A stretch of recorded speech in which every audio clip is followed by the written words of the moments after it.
Hey guys, how you doing? I work on two screens here because I still didn't download the software to let me go off of one, but then again, it might be for the better. I'm trying to do some research and this might work just as well. Okay? So, how you doing tonight? How's everybody getting through this first couple of days of April? We are freezing in Connecticut. Freezing. Heat was off for a couple of blessed days, and hey, Elizabeth. And it's back on and cold. My rabbit's water was frozen this morning. I am not amused by Mother Nature. I'm always cold. I'm always freezing. And so not just my feet and my hands. I mean, my stomach is freezing. My core is cold. So hey, Francine, how are ya? And yay, Lisa, how are you? It is cold. Cold. And here in the Northeast, when we turn our heat off, we're happy. That's cha-ching. That's money in the bank. So, oh no. Cold, cold. Freezing. Yes. Mirna.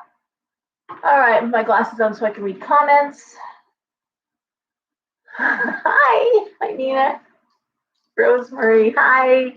Gail. All right, this is working out, I think, doing this from the two, and hopefully I won't lose internet power. There's no wind tonight. Actually, internet was getting knocked out all over the place last week. I don't feel bad. So anyway, all right. I am going to make this a little brief, only in that I need to do the newsletter. I was playing Beat the Clock. It's why I'm late right now, trying to get it written. I'd like to get it done before the fair tomorrow, but I did put an announcement on Facebook. Not everyone gets Facebook, so I like to get it out. We do have 3 readers tomorrow. We have some readers that are rejoining us post-COVID. Red Goddess is back with us, and she's really popular. And Sandy, who's been in and out for different reasons, but she's back this month and next month, and it's a pleasure to have her in the shop. Have both of them. I'm thrilled. So this week has been tough. And I'm writing the newsletter. Hey Tracy, hey Christina, hey Greta. It's been tough. And sometimes we screw up and we have to own that, and things are wrong and bad and we've made them worse or brought it on ourselves, but that's not what I'm hearing this week and last week. And it's just building. And I've actually checked in with healers and psychics that I work with or that I know.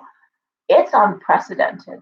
It's never been like this. I've never seen so many people, addicts and narcissists, and they're not always one or the other, behaving so badly at work, at home, just destroying. People are fleeing their jobs. They're fleeing their homes. Yeah. People who've been sober for years are falling off the wagon, and they're falling off of it, destroying homes and families and children's lives. Kids are going to school. They're acting out, talking to elementary school teachers in general. The kids are just, they're losing it, and they're violent and they're angry, and there's a viciousness to it. Even with regard to the narcissism and the addiction issue, it's not harmless. It's vicious, besides the selfishness of not having paid the mortgage, not having paid the rent. Oh, well, figure it out. That's the kind of response. You'll just have to figure it out. Go to your mom, go do this. So, hey, Paul, hey, Rosemary. People are not just letting things go. You're right about that too. Yeah, Nora, it is sad. Elizabeth, I'm thinking about you. I know a lot of people who are making their escape, and I'm talking because I'm in my head, I'm working through the newsletter, because of course I'm trying to talk about this in the newsletter without bringing everybody down, because not everyone is dealing with this issue. But for the most part, you probably know somebody who is. You probably know somebody who is actively using, actively dealing with an abuser, actively trapped, and you are trapped because the system traps you. I'm talking a little bit about that in the newsletter too. Having worked for the state myself and having dealt with this issue, never thinking, you never think it can happen to you until it happens to you. So my point is, how do you help someone? And on the other side, how do you not enable someone? Because we have people who are asking for money in groups. And so I will say this, one thing you can do is if someone asks you for money and you suspect something, offer to bring them food, offer to pay that bill yourself, because there's always a link to a bill. So if they say to you, I have no money for heat, I have no money, the lights are going to go out, so you know what, I'll pay for that. Just tell me where and give me a link. Every single utility bill can be paid by a link. You don't have to give anybody cash money. And don't. Okay, don't do that. I'm wow. I mean, wow. I don't know what to say. It's that bad. It's always, it always has happened. There's always been addicts. Don't get me wrong. It's the level and the numbers that are staggering. It's a flood. Otherwise, responsible men holed up in hotels with women doing drugs and telling their wives, "Oh well, figure it out," or their girlfriends. And you got kids. You got kids to take to school. You've got things to take care of, and it's out of the blue, and it's just sudden, and it is a type of, it's a seismic event in your personal life. So, hey Sean, how you doing? We got to talk about job with you. I want to know what's going on. And the workplace, people who are absolutely behaving badly. I can't tell you how many people I've spoke to this week. And don't forget, my week doesn't start till Wednesday. I work Wednesday to Sunday, and on my days off too, let's be real. But still, me and my days in the shop are Wednesday through Sunday. And they're just choosing to transfer to other departments or try to leave. It's that kind of viciousness that it doesn't even bear trying to deal with it. I'm just out, and I'm hearing it over and over. It's not even like, help me. It's just, I need to get out. I'm looking because I'm getting out. People are actually taking early retirement just to get away from people who are toxic or a toxic environment. That's how bad it is.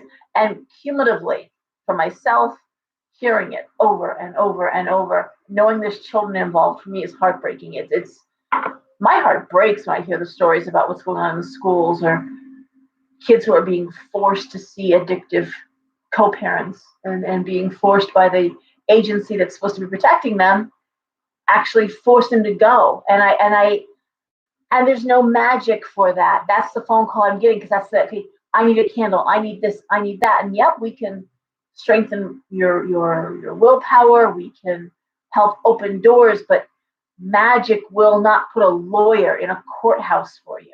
And I've helped 4 or 5 women who had no money get out of bad marriages. You don't have to hire a lawyer to get divorced. I was going to see what some of the comments are. I'm ignoring them right now. Sorry. Children. Yeah, Penny. Yeah, Greta. You're right. Hey, Deb. Hey, Deb. Deb can weigh in on this too.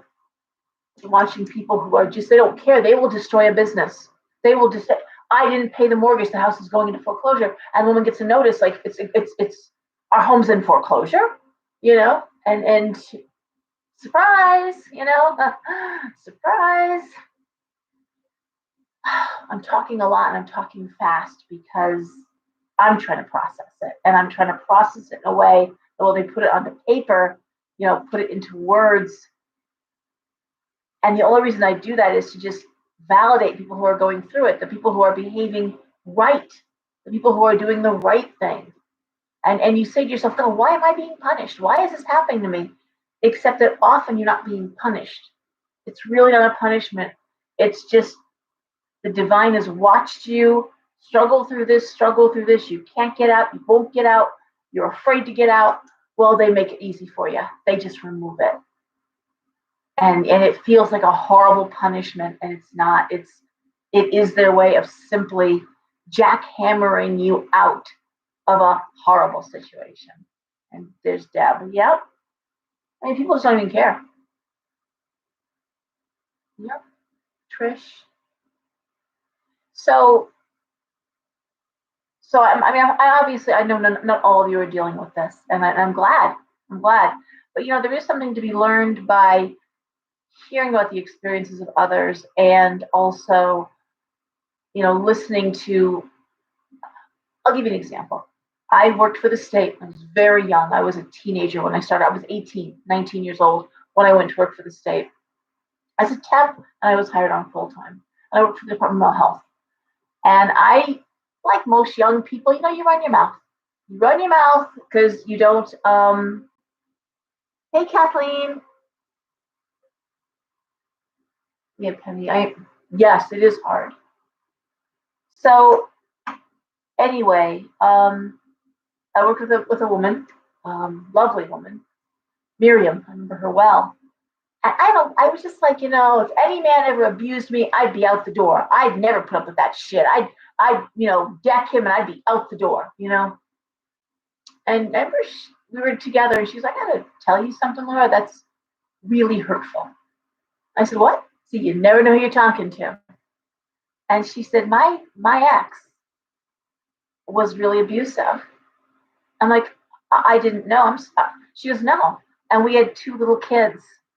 And my mother is a fundamentalist Christian, and we lived, they had a duplex, and we were in one half, and my parents, and they owned the building, and they forbid me to leave him. They told me if I left, that he could stay with the kids, and I could get out. And I also didn't know what to do. I was there with 2 kids, and how was I going to handle daycare and work? And, so I walked on eggshells, and I tried to make him happy, and I tried to make my parents happy, and I wound up almost having a nervous breakdown over it all.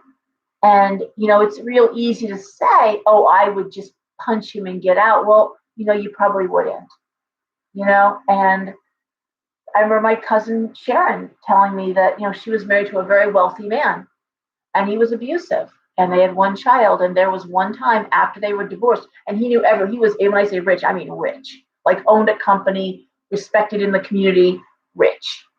And he was coming to drop off their baby.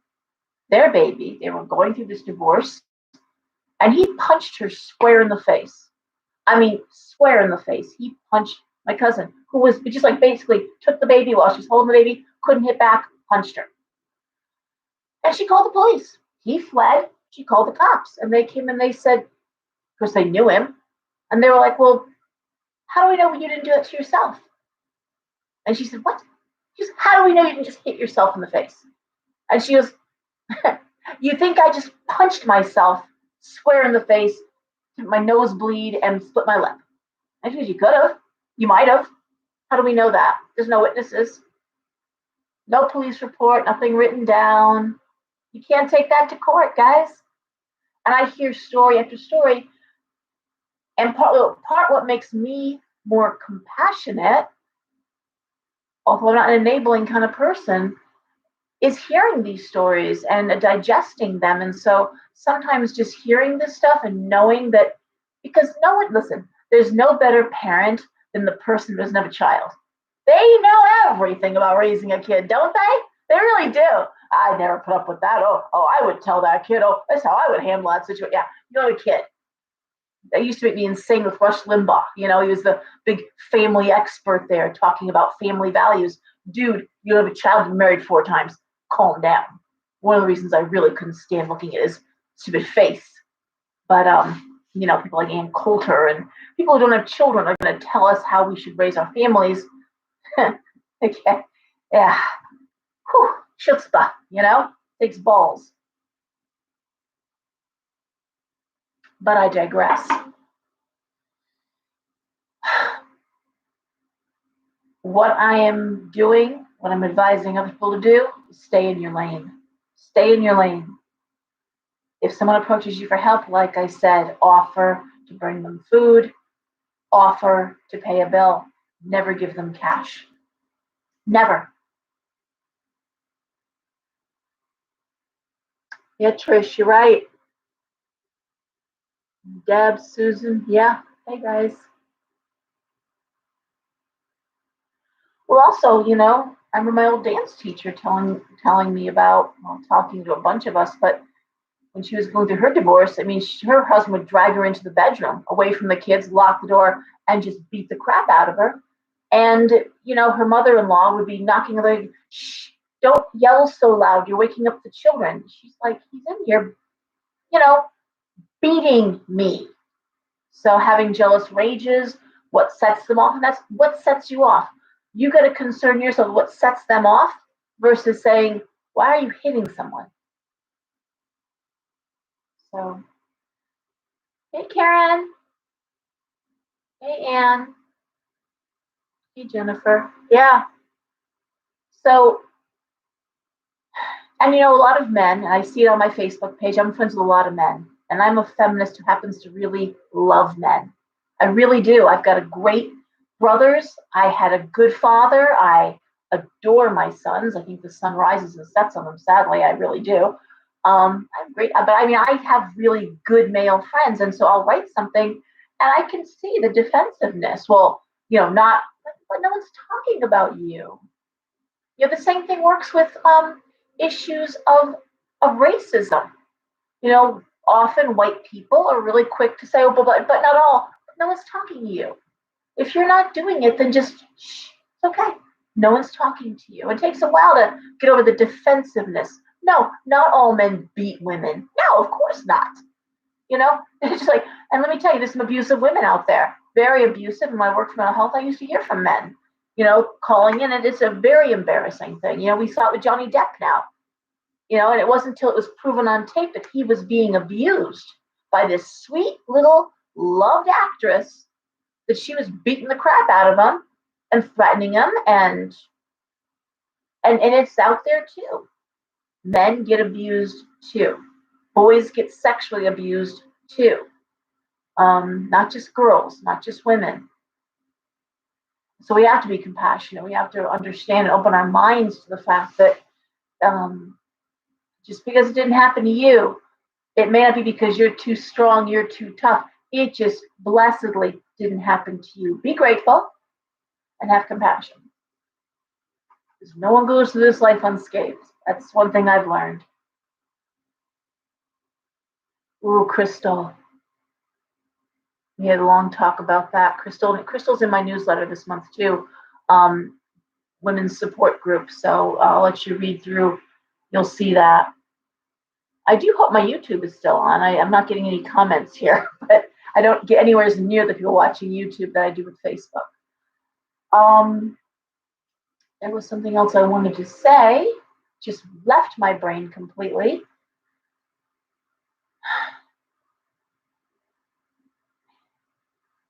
And it left my brain completely. Isn't that great? Great. It was about no one goes unscathed. And I was going through with that. It really was. Yeah. No, I don't feel good. But anyway, well, it's gone. It's out of my head completely. And it really was something relevant. Wow. It's like a song that's on the tip of your tongue, a song title, and you can't think of it, but all the lyrics are playing. Hey, Sandra. No, Sean, you can stay on YouTube. It's fine. It's nice to have someone there. I think there's 5 of you. But after I post it, people do listen in and watch. And a lot of folks don't have Facebook, so YouTube is a good way to have that. And I appreciate you. The lady in my newsletter. Yes, the lady in my newsletter. No clue.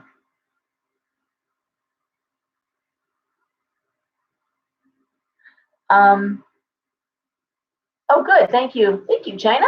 Awesome. Good to know. Hi, Sean. Okay. I was going to say something profound about where we direct our prayers and how we direct our energies. And I'm going to share something from an old newsletter in this month's newsletter from years ago when I did a reading for a woman. And I was reading her poem, actually.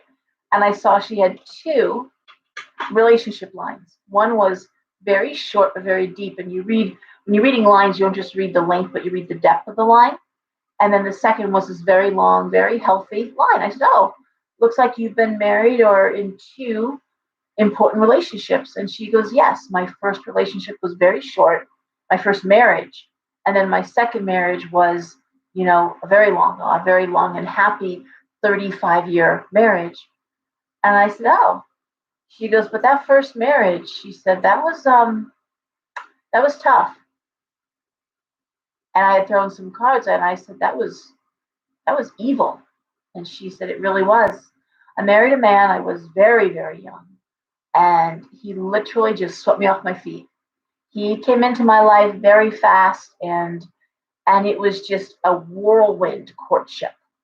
And I think she was either just 17 or about to turn 18, and her parents gave permission, but she got married. And he moved her across state lines, and when they came to their home, which she had never been to, it was very isolated, very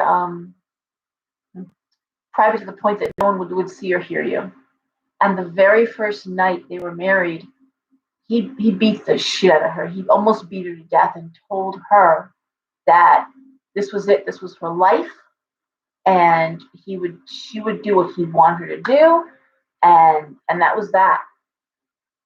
And she was broken. She had no way of contacting anyone. She couldn't walk out and find her way. I mean, it was bad. It was like something in a horror movie. And these things really happen. In fact, why I don't watch horror movies is because when I worked for the state, when I worked for mental health, I had to archive boxes and boxes. When I say boxes and boxes, I mean try like several hundred big archive boxes that I had to go through, file for permanent archive, and I stupidly read some of the files.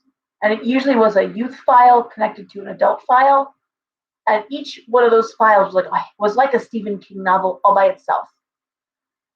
And I really never should have read them because it never left me.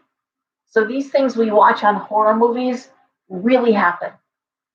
And so anyways, here was this woman, and she said to me, it was very sweet. She said, I didn't know what else to do. So I prayed. I prayed on my knees. I didn't sleep. He disappeared, and I just prayed. And I said, Jesus, help me. Please get me out of this. Please remove him. And I, over and over, like a mantra, kept saying it. Please, I don't know what to do. Help me, help me. And on the third day, he had a heart attack and died, dropped dead. And she looked at me across the table and said, you see, she said, I know you're a witch and you have your magic. But she goes, but I have magic too. And it's true. Prayers are magic. One thing I talk about when people come in the store, a lot of times they watch a show like Vikings or Game of Thrones or now we have American Gods, and they see these powerful old gods. But if you grew up and your belief system is Jesus, the angels, the archangels, you don't need to switch teams to get results. And honestly, that's really kind of frowned upon. You don't need to do that. You don't have to sit there and say, oh, Odin seems really cool, or, Kali is powerful. Well, so is Mary, so is Jesus, so is Archangel Michael. And I'll stop you. I will stop you. Because it's very hard to have your feet in two camps. It's very hard. And it's going to be talked about more in my Young Witches Club. We're going to discuss these things, the ethics and the appropriateness. Who do you worship? Whose team do you play on? And there's absolutely nothing wrong with being a Christian. Don't ever think that it's not my path. But there's nothing wrong with it. But there might be something wrong with you saying, well, I love Jesus, but I need someone like Thor on my side because he looks cool, or I like the jewelry, or I like the way, and that I think could be very detrimental. You could insult the gods that way.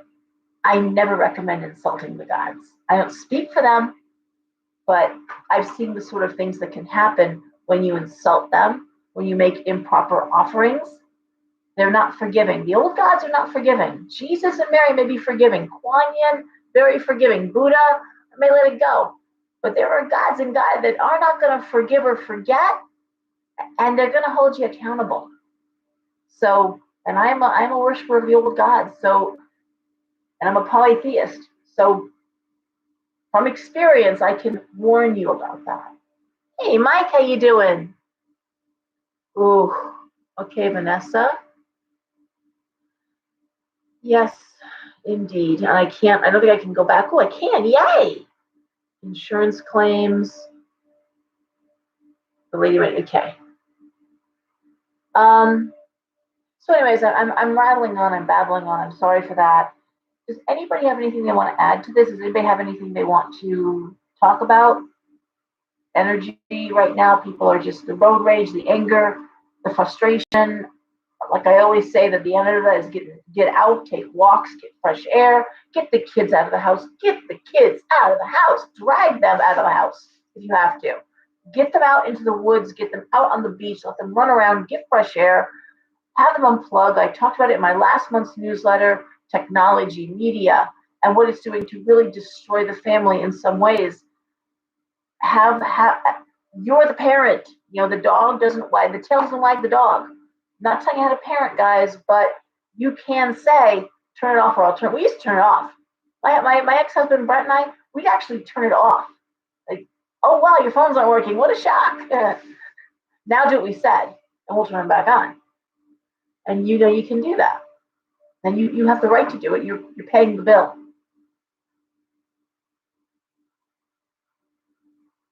Okay? But that is the antidote. I had someone who came in yesterday with a child who was just so angry and really having some big issues in school. And I'm like, have them on relays, time them, get the phone out, time. And just, oh my God, her son asks her to do that. Time me. Like, time them. Run till they can't run anymore. Run till they drop. You'll see a change in attitude. Okay? And again, this is just things that have worked for me. I'm not telling anyone how to raise their kid. I have seen, however, that diet, processed foods seem to go hand in glove with behavior that's extreme. The extreme rage, the extreme anger, the extreme defiance. And that's something we're seeing more and more, is defiance disorder, especially with girls. Vitamin D, fresh air, escape. Yeah. Ground yourself. Walk barefoot. Not now, it's very cold in Connecticut, but yeah, get outside, get them out, and you get out. Go on bike rides together, go on walks together, get the dogs on leashes, let them walk the dog. You let them do it. They might be very happy to get outside if they're walking the dog. You try. All right. But that's the only antidote to it. There is no magical cure. Yes, magic can help. Absolutely. It can give you that boost. And I always say, and I think I said this a week or two ago, hopefully not just last week, but magic in crafting a spell or making a magical work is like making soup. It's actually a lot like making soup. So what do you do when you're making soup? You brown the meat, you put in the vegetables, you chop, you prepare, you add the water, get it hot, get it boiling. But if you tasted that soup at that point, right? After doing the meat and the veggies and that, well, how would it taste? It would be flat, right? It doesn't have any flavor to you. Add the salt, the pepper, the bay leaves, the seasonings. Well, magic is like the seasonings, right? It brings it to life. But not until you've done all the chopping and cooking and browning and all of that. So Can magic help you get a new job? Sure it can. Sure it can. After you've gotten your resume together, maybe gotten a haircut, get clothes ready for the interview, Can it help you get out of a bad marriage? Of course. But you're going to have some sort of plan. Where are you going to go? Where can you? Who can help you? Do you have a place to go with the kids? Do you know how you can remove him? Do you have a way of getting a restraining order? You do have to put those things in place as well. And then certainly you do the magic to move it forward. It's like lighting the match that puts the rocket in orbit. But you still got to have the rocket. You still got to have the plans and know where it's going. You've got some sense of direction. Where are you aiming that thing? You've got to have that. And that's the secret to magic. Magic, it's already happened and you're bringing it towards you. You're not casting it like a fishing rod. It's happened. The fish is on the hook and I'm just reeling it in now. But you can't do that until you know exactly what you're fishing for, exactly what you want on that hook. Okay? You have to have all the details in place. It cannot be vague. Vague magic is harmful. And I've watched people do some awful things to themselves in the interest of just, well, whatever. Oh, I just prayed for patience. Oh, I just prayed for, well, they'll teach you patience, honey. You'll be waiting for that outcome for the next decade. Time doesn't mean anything. It just doesn't to the universe, the gods. Any act of will is an act of magic. We have to live intentionally. That's the truth. Everything you set in place. You start your day off by getting out of bed and saying, "Oh, this day is going to suck. I feel like shit." The odds that you have a great day are not good. It might be mediocre, but it's not. And in terms of getting out of bed and saying, "I'm going to knock this one out of the park," well, the odds are it's going to be at least a decent day. The odds are, because you set the intention, you set the energy. I'm reading what China's writing, living deliberately. Elizabeth asks, "I'll be quiet, mid-90s in Phoenix." Shut, Mike. It's so nice and warm out in Arizona. When will the energy become lighter? That's an excellent question, Elizabeth. And my answer is probably not anytime soon. We have Capricorn that is fully into Aquarius right now. The astrology is that of the revolutionary. If you study revolutions, if you study what predates or what pushes forth, hey Roy, so I'm on the video, but your stuff's on the kitchen table. Okay, thank you. We'll talk today, okay? All right. Huh? I'd love to talk to you tonight. Okay, I'm a little tired, but yeah. All right. Bye. Bye.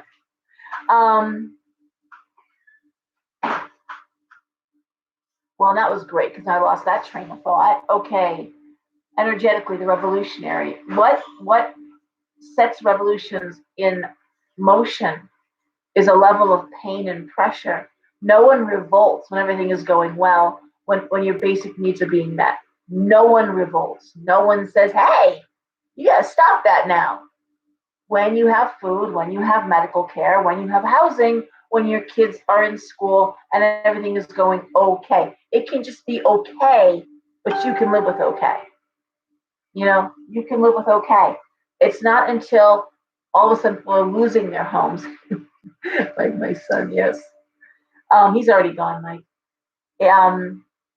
It's not till you can't afford to feed your kids. It's not till your kids can't get medical care. People were really angry when the EpiPens, once the schools were forced to carry X number of EpiPens and EpiPens, and then the EpiPen manufacturer skyrocketed the price from like $60, $80 to $700, and now people couldn't afford to have those EpiPens in their glove compartment, in their purse, in their medicine cabinet. And then they got angry, and now we're seeing the same thing with insulin, which is just skyrocketed after having come down. It's back up again, and it's a combination of all those things that make people say, "I've had enough," and now you're going to change. But we're not there yet. We haven't been pushed to that point yet where we come together, and I mean all of us. We're still playing the divide and conquer game. We're playing right into it, you know. Now we're playing, it's everything. It's black, white. It's liberal, conservative. Now it's vax and anti-vax. Oh yeah, oh yeah. It's just like that. Anything that'll keep us from all coming together and saying we need change.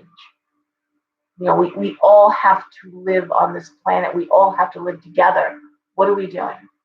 And again, it goes back to living deliberately. Most of us all love our children, unless you're a narcissist or an abuser, and that's what I'm dealing with in the newsletter. What I'm writing about, most of us really do want our kids all around the world, all around the world. I don't care what your nationality is, or what your culture is, or what your color is. I don't care. Most people love their children and want what's best for them. They can be bound by culture. I had a long talk with Crystal about the Armenian culture. You may be bound by culture to what is acceptable, what is the norm. And again, you sit in shit long enough, it stops stinking. If you're raised to believe, let's say in communist China, that religion is wrong, well, you're not going to teach your kids about religion, are you? You're not going to put that spiritual component on them. That may or may not be good or bad, but it's how you're gonna be raised. We talk about women wearing burqas. We talk about women who got foot binding. I was just talking about foot binding. There was a time when, hey Stacy, hey Nancy, girls begged their mothers to bind their feet, begged them to. And, foot binding was hideous, hideous. And I think the last women who had their foot bound have recently passed away. But the lotus foot, where the feet were bound and crippled and deformed, but that was seen as a thing of beauty and prestige. And what girls would beg their mothers to do that to them. There's women with female oh my God, it's so horrible. I can't even think of a word for it. Mutilation, genital mutilation, the circumcision for girls. They want it done, or they want to wear the burqa. They want to be in that place where they can just feel normal and fit in, and you take them out of it and they go running back in. So, and then you got to ask yourself, what are you liberating? What are you not liberating? And again, it comes back to stay in your lane. How about you just focus on you and your family? Thank you, Stacy. Yeah. All right. Stay in your lane. We have enough to clean up right here, right now. And very often, and I'm going to end with this, and I see it in the readings all the time. I'm throwing cards, and I try to talk what I'm seeing in the cards to the person across from me. And they keep trying to railroad me into talking about their sister or their boss or their husband or their brother. And I'm like, but I'm not reading those people. I'm reading you and how you're reacting. Well, but if they wouldn't, but I'm reading you and how you're handling this. And, but why, well, what are they going to, I said, I'm not reading them. I'm reading you and how you're going to handle this. And that is why I often will not read somebody who is dealing with an addict. If the first thing out of their mouth is, I need a reading, which always right off the top, it always sets me on edge because no one needs a reading. You need to eat, sleep, breathe, go to the bathroom. You don't need a reading. Okay? I need a reading. She took him, or she's got him, or he has to come back, or I can't. And I'm like, again, I'm not gonna help you with that. I'm not reading him. I'm reading you. How are you gonna handle that? And nothing will set me off like someone who's talking about the addict and getting the addict back home. I'm like, you haven't mentioned your children once in 20 minutes. Yeah, you have 3 little kids, and you haven't mentioned their names once, or concerned for how they're going to get to school or what they're doing. I'm not judging you, but I'm just saying there's a big hole here in this. We have a lot of concern for someone who's just destroyed your family or been abusive, and again, I deal with the repercussions. I deal with the victims. I deal with people who are trying to put their lives back together again. So I don't always have a lot of compassion for the addict, for the narcissist, for the person who has dropped the bomb. I want to know how the person who's been bombed is going to move forward. All right? So on that note, let's throw cards. Hey, Debbie, how are you? Let's throw cards. And just remember that if you're not dealing with a heavy issue right now, if someone you love is not dealing with a heavy issue right now, be grateful, be mindful, and don't make things harder for somebody else who might be. Just like me making that comment to Miriam, oh, I never put up, wasn't thinking. And yet that totally hurt her because she had just left an abusive relationship where her parents were absolutely enabling her abuser. Okay? Keep that in mind. Not everyone can just walk away. It's not that simple.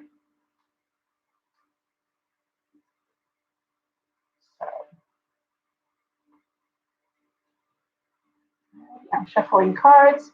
And you know what? Let's start with Aries. It is Aries time. We are in April.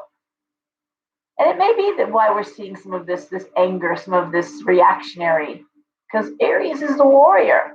Aries is not the revolutionary. That's Aquarius. Aries is the I'll put you through a wall. You know? Hey, Robin, how are you? I love my Aries female. I have a lot of Aries energy in the shop. China's an Aries. My dad was an Aries. My dad, security guard. He was the war soldier. That's Aries. Aries goes where angels fear to tread. Get an Aries. But the way you lose an Aries is the same way you lose a Scorpio. There's only one way to lose them. You lie to them. You lie to an Aries, you lie to a Scorpio, and you are done. It's a different reason, okay? First of all, Scorpios assumed you're lying all along. You just proved them right.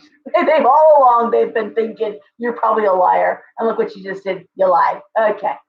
But Aries, Aries is the first sign of the zodiac. And they have,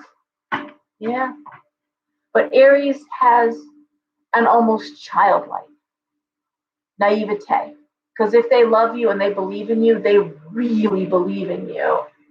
They're all heart. Aries is all heart.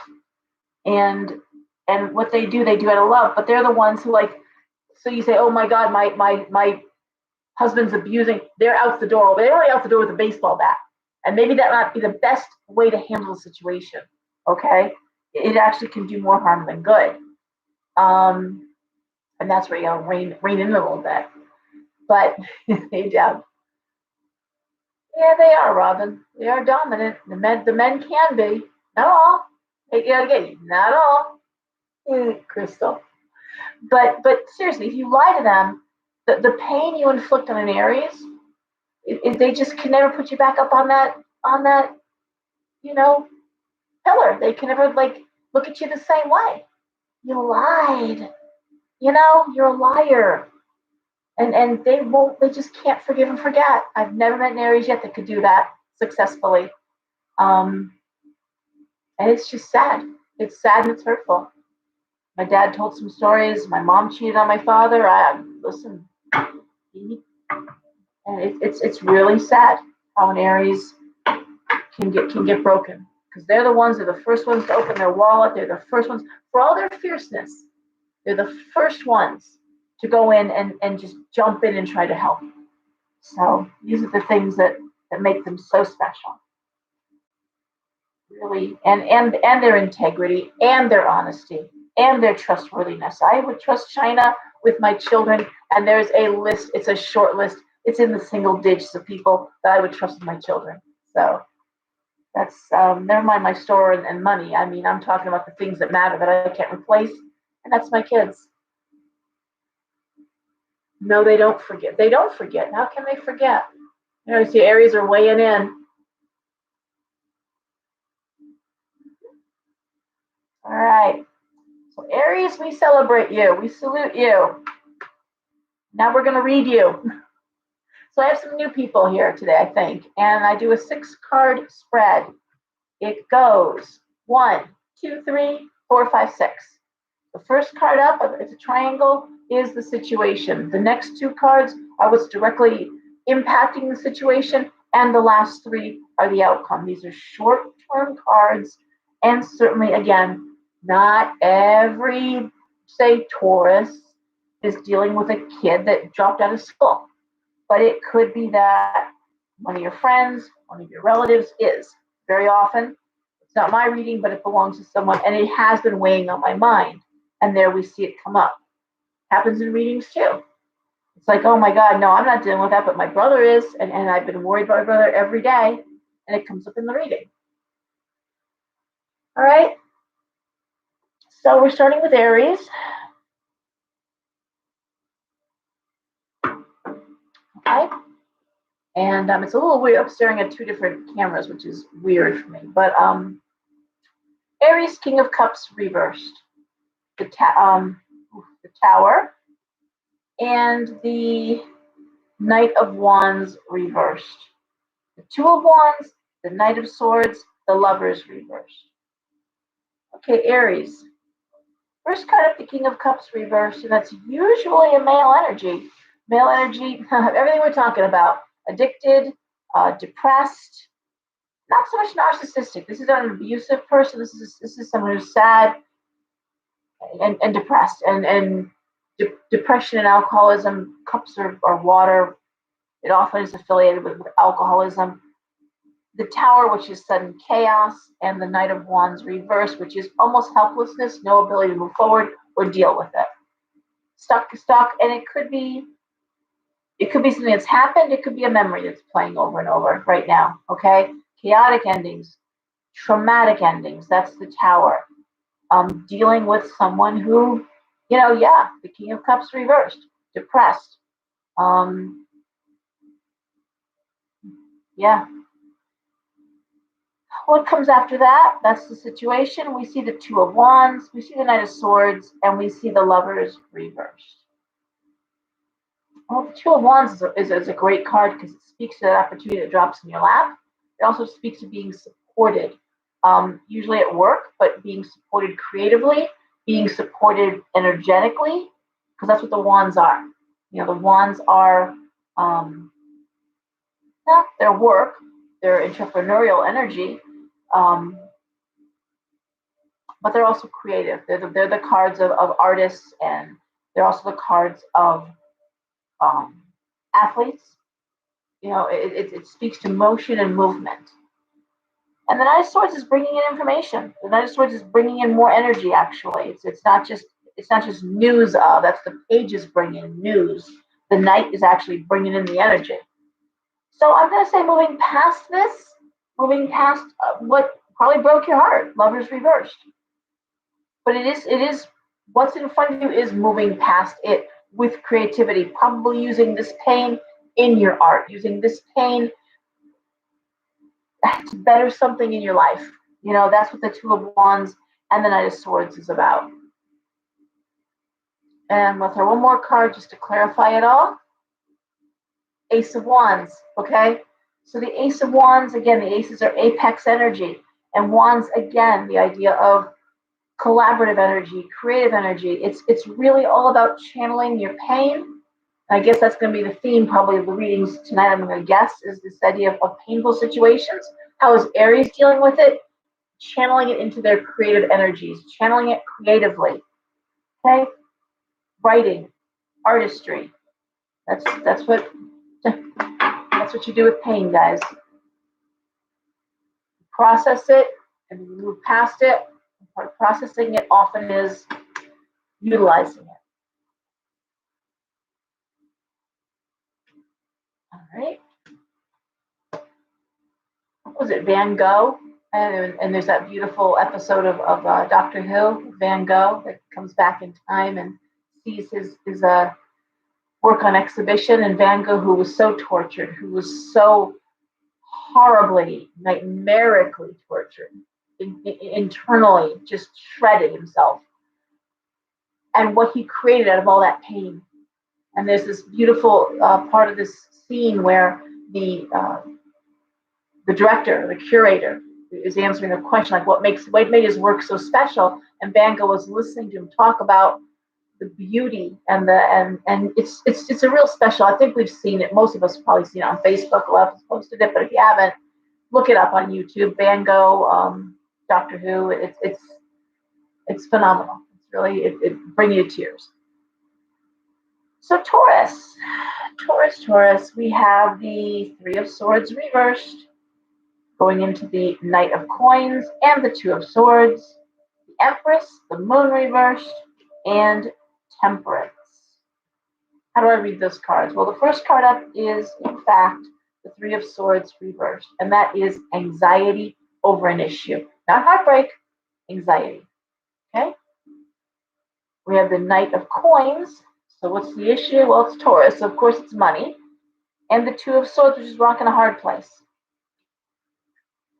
The Empress, the Moon reversed, and Temperance. Well, the Moon reversed is always revealing things that were hidden.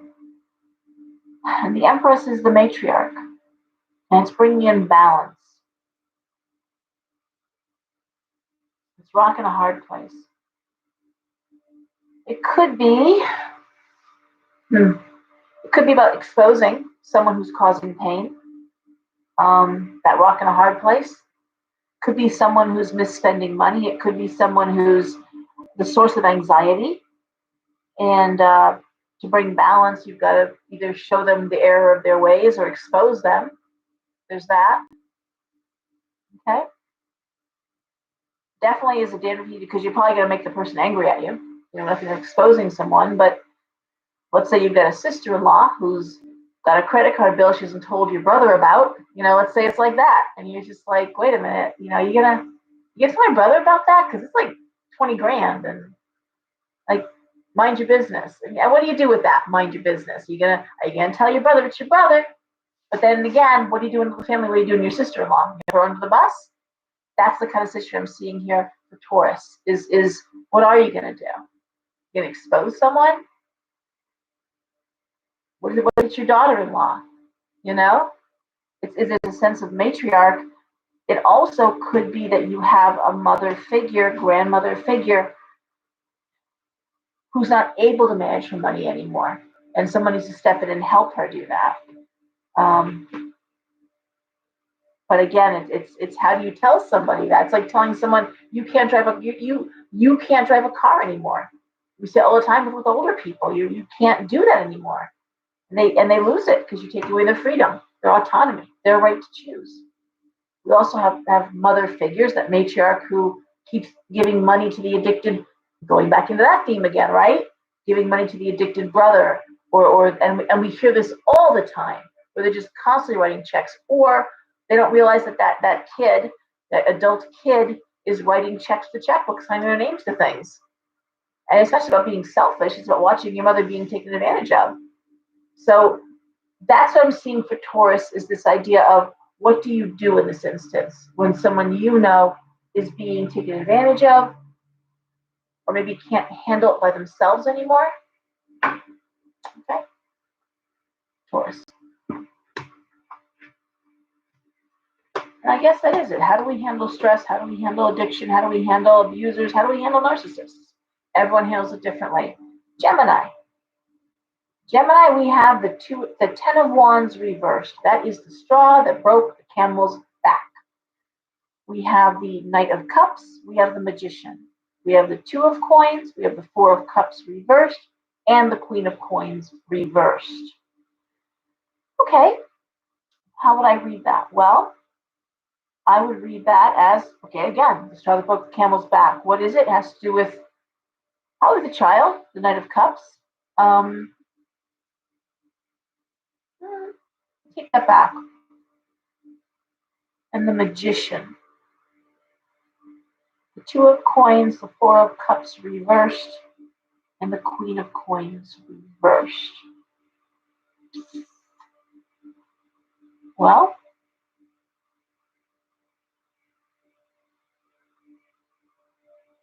one more card, because this is a tough one. The 4 of Swords reversed. Oh, anxiety. Anxiety is trying to poke the camel's back.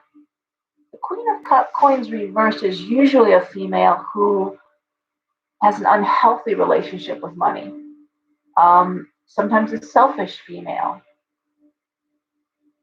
Someone who's putting a lot of emphasis on money, okay? And there's money juggling going on. Knight of Cups, Magician.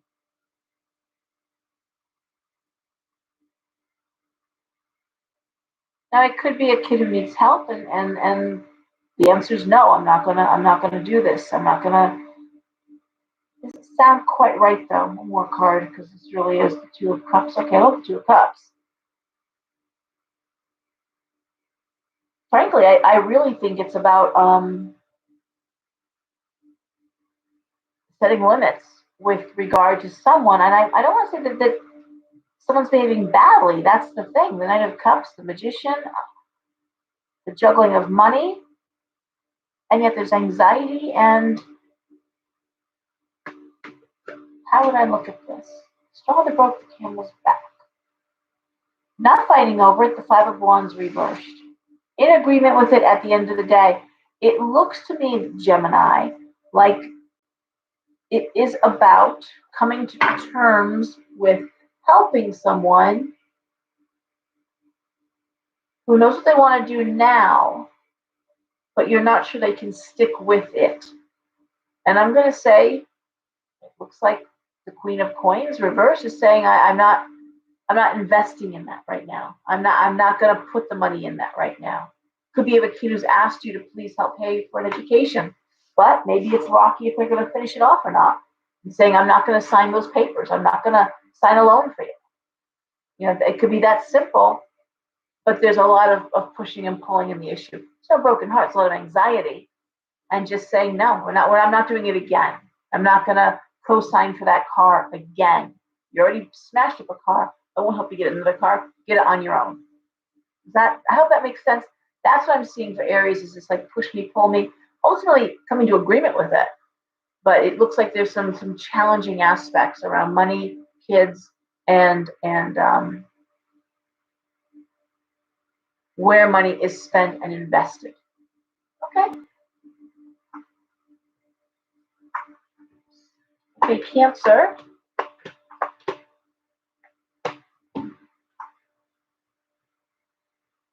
Dear God. Okay, Cancer. We start off with the Devil.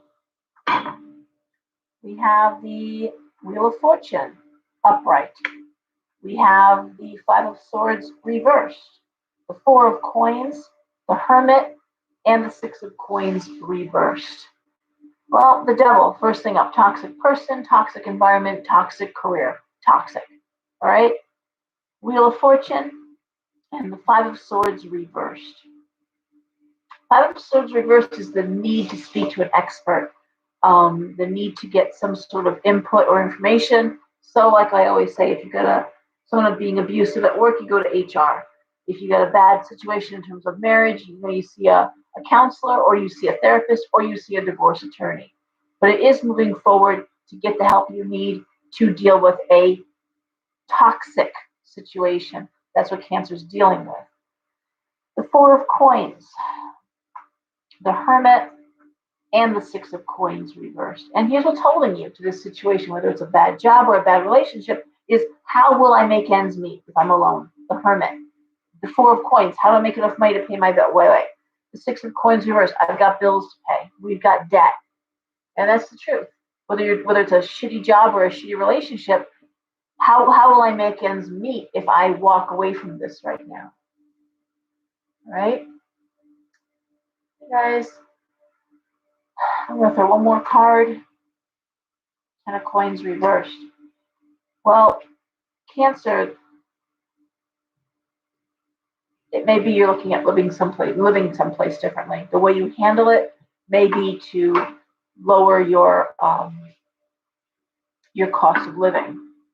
I know someone who's very dear to me that bought a house with full intentions of living with her daughter and making a home, and the daughter wonderfully happily met someone, got married, and then she's left with this large home, mortgage, and she's gonna sell the house and get herself a small apartment and being able to stay for the job that's not paying everything it needs to pay the mortgage, but it'll certainly pay for a small, like a 1-bedroom apartment. And so that's the decision you make. How do I get out of this? Well, you need to downsize. You're going to need to trim those household expenses, your budget. And for Cancer, especially because they're so security minded, they want things to stay secure. Something that many parents do for their kids. And again, not judging. I just didn't do. I moved my kids a bunch of times. I moved them. Well, we moved 4 times in 3 years, and our last move was here to the shop, and I moved the business. So, and it's not that it was easy or fun. It was neither. It was actually traumatizing and difficult, but it was necessary because I wasn't willing to give up my business. I wasn't willing to do something I didn't want to do, and be miserable. I would rather downsize and there were, listen, first condo I rented after my divorce, it got sold out from under me. I mean, that's happening to a lot of people. Things are going into foreclosure, or it's gone. You gotta deal with it. But yeah, if you are working 3 jobs just because you don't want to move your kids from a house that they're comfortable in, just know one thing: you're teaching your kids that they can adapt. That they are like hot house orchids that can't be expected to move, or deal with that. And I get the sentiment, but just know that you may not be doing them any favors. I remember talking to one woman when my kids were little, and she was telling me how she was working 3 jobs. She'd gotten divorced, but she wanted to keep her kids, and so she was literally working 3 jobs. She worked full-time day job, she worked evenings, nights, and then on the weekends, just to pay that mortgage on the house. And she was doing it for her kids. And I said, but your kids never see you. Like, when do you spend time with them? And she's like, well, but I'm keeping the house. I'm like, but they never see you. So you're exhausted, and they're never seeing you. Wouldn't it be better to lose the house, rent something smaller, and then spend those weekends and evenings with your kids? And I may have been talking to a wall. She was like, thought I was out of my mind. And I dropped it. She had raised the issue with me, and I was like, it's okay. Hey, work those 3 jobs then. But I mean, you got to question it. Are you doing it for the kids, or, and everyone's got to make their own decisions. Not, but that's an example of what we're talking about with this reading is, you may need to make some changes. All right, Leo. Well, we start off with the 8 of Coins, the Emperor, and the 9 of Cups. Justice, Page of Coins reversed, 6 of Swords reversed. And the broad brushstroke of these cards are, the 8 of Coins is great. It's being motivated by your job, enjoying work, gainfully employed. The Emperor, the 9 of Cups, great cards, working in a field you're probably happy with, or you feel confident with a person that's in charge. If you're married, that person is providing, and it's a good thing. It seems like it's mutually beneficial. Justice, signing contracts, things are going well. What might be the challenge? Well, the Knight of Coins reversed, and I'm sorry, the Page of Coins reversed, and the 6 of Swords reversed. And where this is the fly in the ointment, so to speak. The Page of Coins reversed is money you need to relocate, isn't there?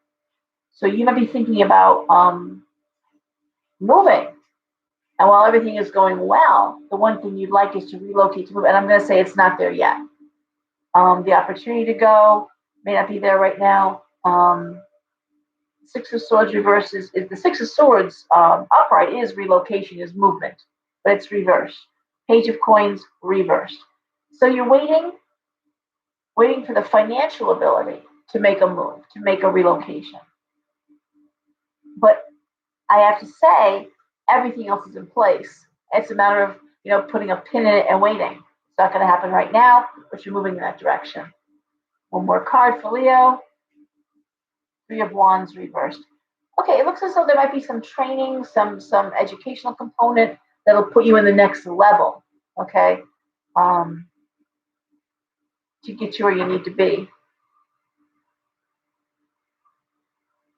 Okay, Leo. Virgo. Virgo, we start off with the Ace of Swords. We have the Seven of Cups reversed and the Queen of Cups. The Page of Cups reversed, the High Priestess reversed, and the Queen of Swords. Okay, broad brushstroke on this one is you got to think with your head, not your heart. Queen of Swords is trumping the Queen of Cups.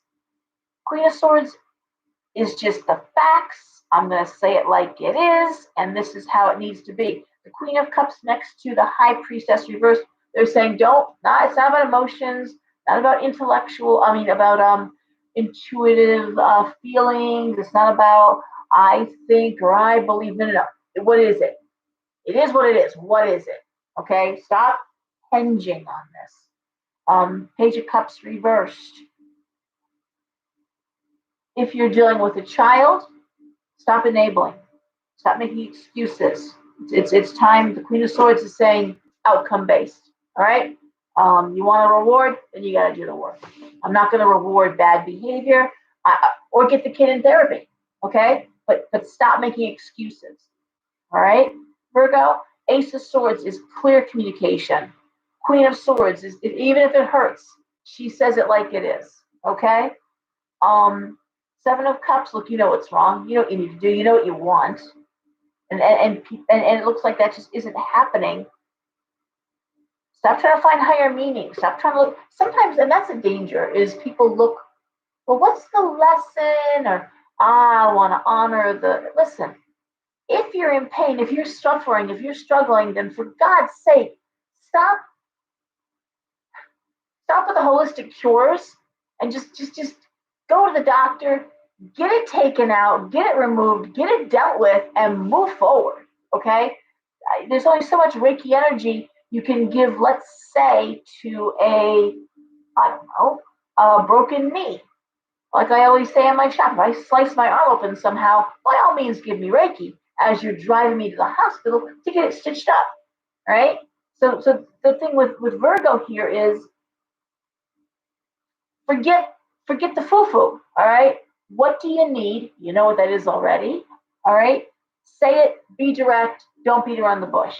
If you're dealing with a young person, and that's that Page of Cups reversed, who is depressed, who is dealing with some issues, some emotional problems, stop babying them. Stop babying them. You're not doing them any favors, Virgo. All right? Libra.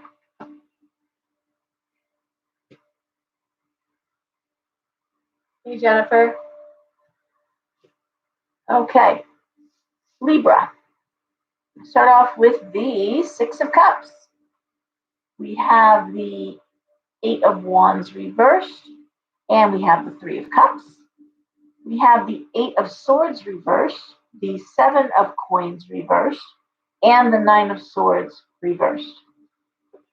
Well, I love the Six of Cups. That's a card of vacation, leaving home, relocation, maybe going home. But it's a lovely card. Next to the Eight of Wands reversed and the Three of Cups. So it's just a nice card of focusing on work, but also thinking about the future in terms of me taking a nice trip or a nice vacation. You know, I love the Three of Cups. It's celebration. It's emotional. So maybe it's like you're working really hard, but you're thinking, yeah, you know, as soon as this travel ban gets lifted, oh, we're taking a trip. I hear that all the time, by the way. It's so cool. It's like people are planning those great vacations now. Like as soon as they let us travel, we are going. Eight of Swords reversed, end of anxiety. Seven of Coins reversed. You know how you got to make money. You know what you got to do. You're putting away the money for it. And the Nine of Swords reversed, the end of anxiety. I mean, I want to say for Libra, good planning is paying off. You got a plan in place. Coins reversed. Coins reversed. May not have all the money you need right now to do what you want to do, but you're putting it in place. And I'm going to say you're putting it in place. And don't tell yourself with the Three of Coins, we can't afford to take that trip, or we can't afford to, you may not want to take like the big red boat to Disney. You may not want to take that trip. You may not be taking the epic scenic road through Europe. You might want to scale back those plans a little bit. But I'm still seeing you doing what you want to do and having some fun and celebrating and the money being there for that. But the idea for Libra is to spend a little money and have some fun. Working hard, and there's your reward. Okay? Hey, Stephen, happy Easter. All right? So, happy little read for Libra. All right. So we have Scorpio.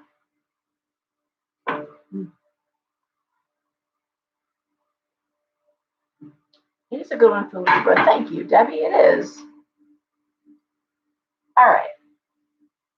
Well, you know what? For Libra, half of it is making a decision. Half of the struggle for Libra is actually committing to a decision. So the decision to take a trip, right there. I need a vacation. I need a trip. I can't wait. Okay. Where are you going to go, Libra?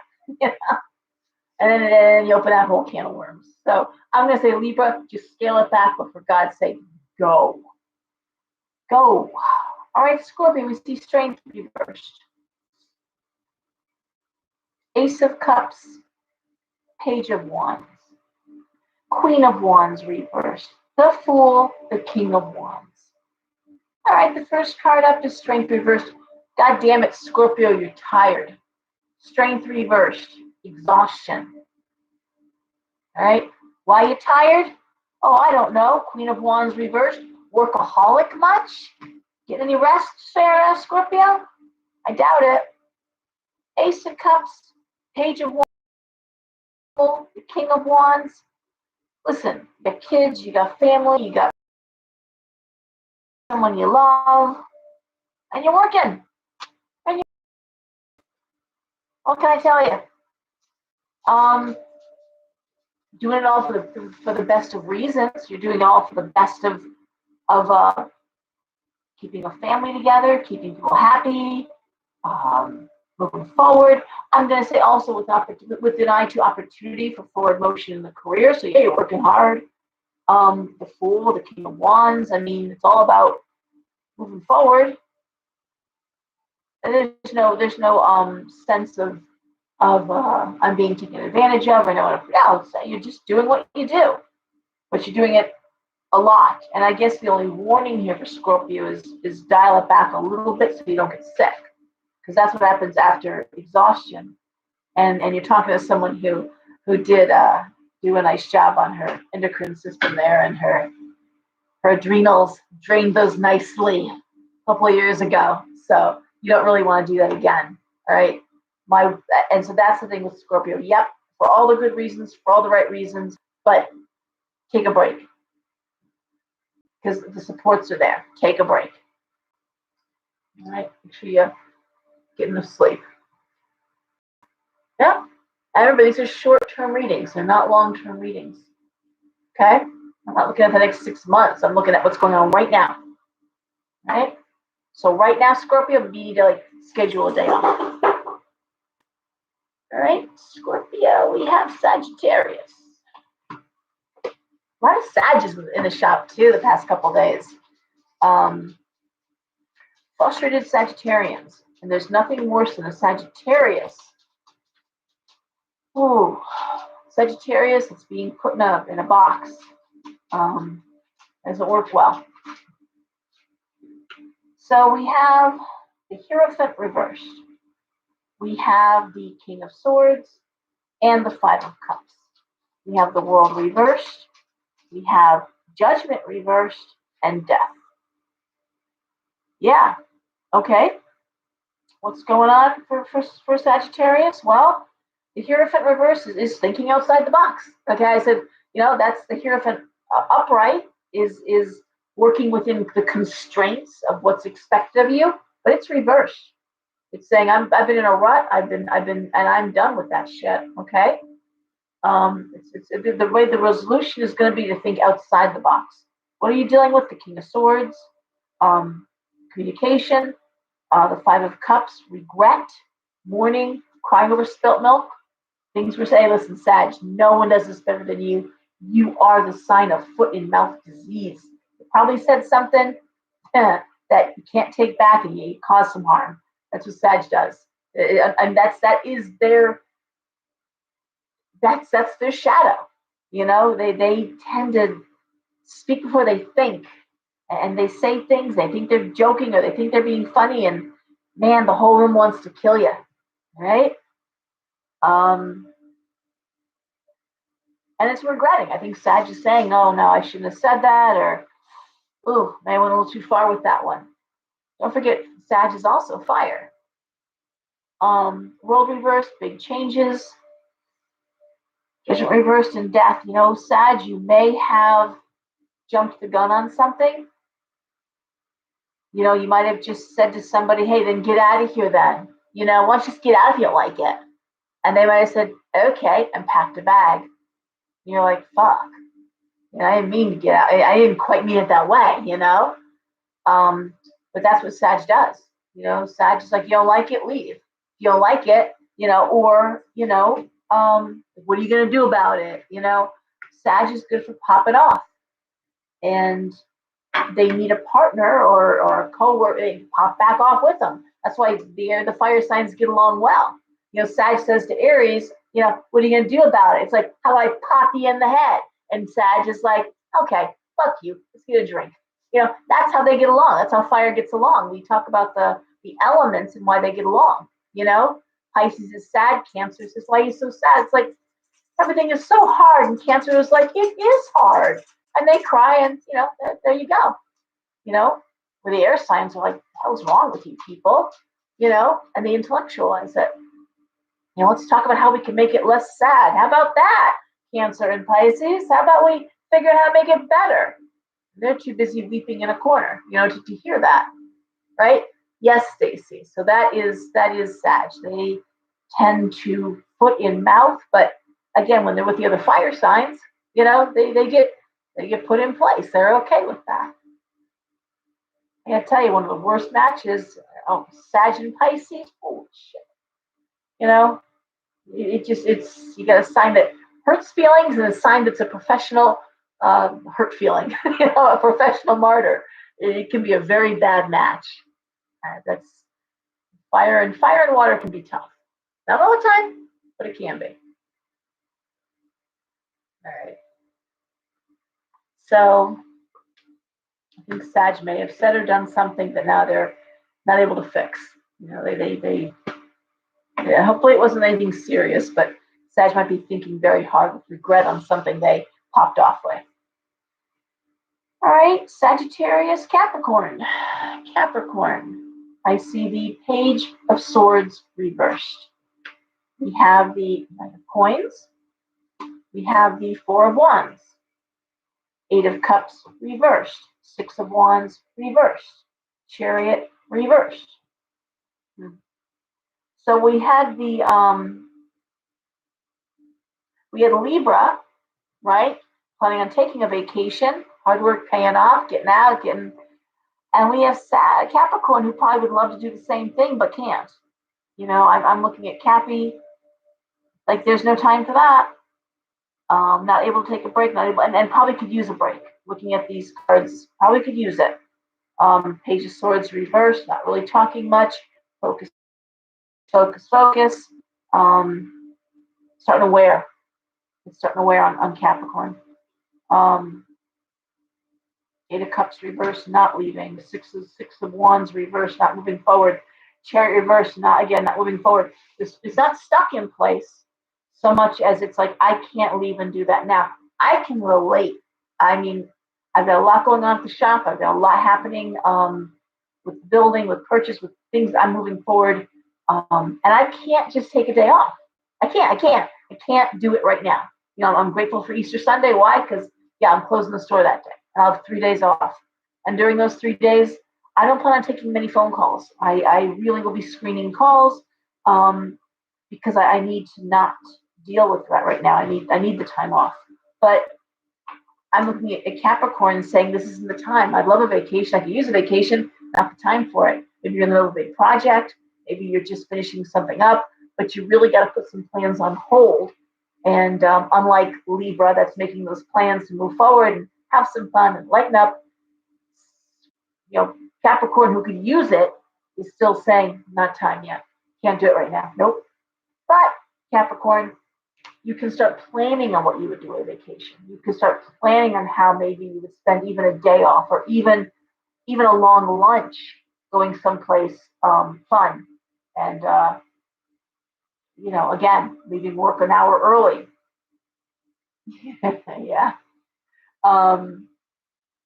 So doing anything, I go out to dinner with my son. I leave work and call him downstairs, and we get in the car and go. And thank God the restaurants are open a little later now in Connecticut. That was really hard when they were closing early. But and that's even that little bit of a break, not cooking him dinner that night. Just that is nice, right? Find something, Capricorn, just to kind of take the edge off. All right, Aquarius. My nose is so itchy. Aquarius. We have the Ace of Coins, best money card. We have the Nine of Wands reversed. We have the Five of Coins reversed. We have the Hangman reversed. We have the Ten of Cups reversed, and the Sun reversed. Okay, often when signs are conjunct, when they're right next to each other, we see the themes being very similar. And in this case too, we see, where Capricorn was too busy to take a break. Not that different here for Aquarius. We have one of the best money cards, Ace of Coins. But here I'm going to say Aquarius is starting to feel like maybe not being appreciated at work, longing to do something different, not being happy, possibly want to move, and yet there's the money. I mean, yeah, you got the paycheck, and it's a good paycheck. And the Sun reversed. I'm going to say for Aquarius right now, paychecks holding you something you really don't want to be doing, or keeping you in a place you don't want to be. You might maybe want to relocate, but you can't move your job down there. And I don't see a lot of possibilities except to put the money away now while you're making it. Put the money away now and make hay while the sun is shining. This is a short reading for Aquarius. I'm looking at these cards, but you got this great card, this great money card, and everything else has you stuck in place. Nope, can't advance in your career. You're probably gone as far as you can go, making the most money you can make in the job you have, and it's good money. But then we see that the Five of Coins reversed. What else can I do to make money? Well, no, there's nothing else. Money is good. Money is, but it's not going to get any better. You're not going to make any more doing what you're doing. And there's really nothing new, and possibly you're not even feeling appreciated in the job. You might not be happy where you are right now, but you want to go down south, but you can't make the money you need to make down south. So those plans are on hold indefinitely for now.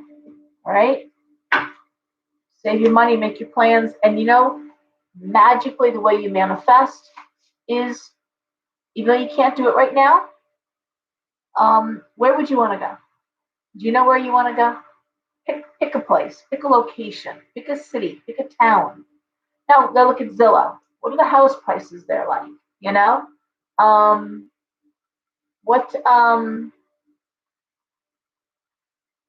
What's the entertainment in the area? What are the schools like? What are the restaurants like?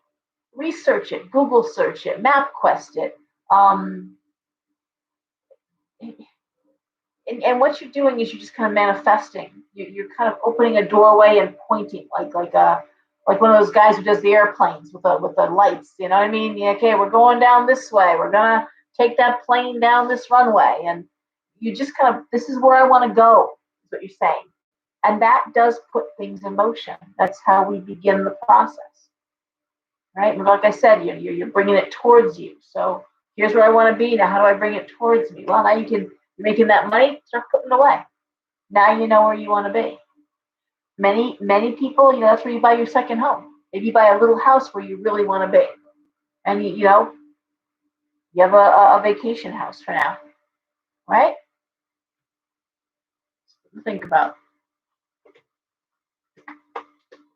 All right, Pisces.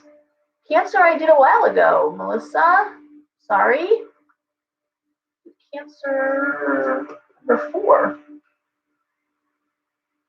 I just want to do one more for Pisces. Okay. Pisces. Well, here we start off with the star. Star is one of the 2 best cards in the deck. We have the star. We have the King of Coins reversed. We have the 7 of Wands. We have the 7 of Swords, the 10 of Swords, and the King of Swords. Bam. All right.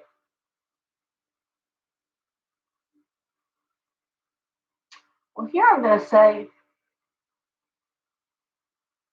this is tough. Well, the King of Coins reversed is a lot of emphasis on money.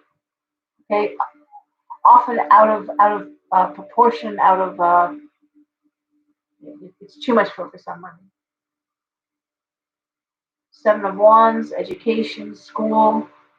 7 of Swords, toxic environment. 10 of Swords, feeling overwhelmed, and the King of Swords. So Pisces, you're dealing with overwhelmed by problems, toxicity.